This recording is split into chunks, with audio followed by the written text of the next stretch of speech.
Di ba?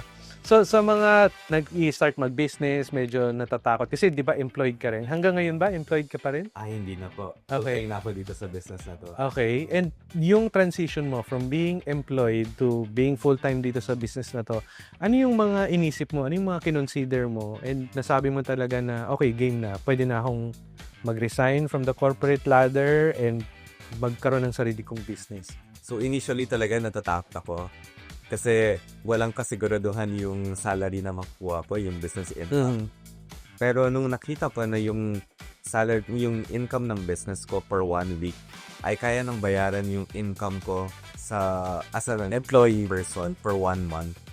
Doon na ako nag-decide na, uy, baka it's time to take this business to the next level.